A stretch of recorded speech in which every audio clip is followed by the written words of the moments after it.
Hi, my name is Robert Chelle with Chelle Law, and my law firm assists physician assistants with employment contract issues.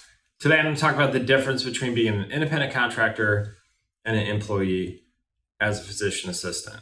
So, as PA, certainly those who are maybe in the more surgical specialties, assisting with surgeons, you certainly can have opportunities where it's a kind of a part-time basis, and it's up to you when you want to assist.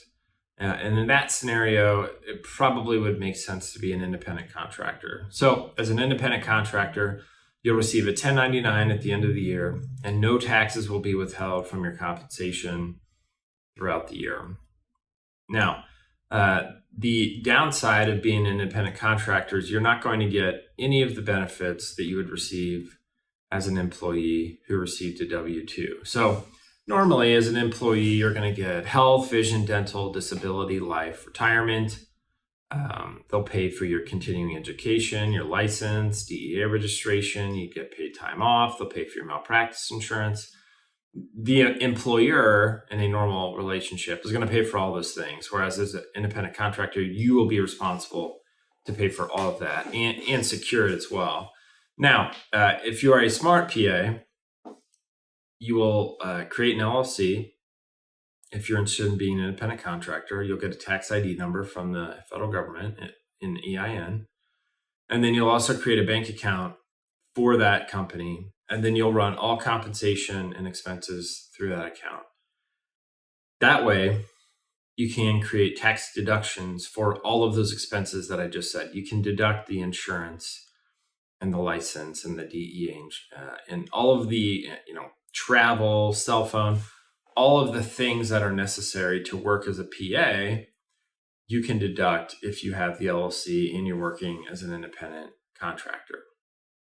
Now, there will be scenarios, most likely, where you'll, approach an employer for a job and they're, it's a full-time job, it's a normal 9 to 5, and they may say, look, we want to classify you as an independent contractor and pay you as such. Well, the IRS offers like a 20-factor test that kind of determines or gives guidelines on, all right, is somebody an independent contractor or an employee? I find that most of the time, if an employer is hiring a PA full-time and wants them to be an independent contractor, they're just doing that to get out of paying employment taxes. So if you're concerned that you're being misclassified, I would definitely look at that factor test and then approach the employer with your concerns that say, look, you're treating me as an independent contractor, but you're requiring me to do all of the things that a normal employee would do. Plus, you're not giving me any benefits. So, if you think about it, employment taxes can cost somewhere between 10 to 12%. Benefits can be, somewhere between 8 to 12%. So they could be saving 20% on classifying you as an independent contractor. Now, the IRS can't come in after the fact and say, well, you've been misclassifying this person, and then there can be some, back taxes that are owed.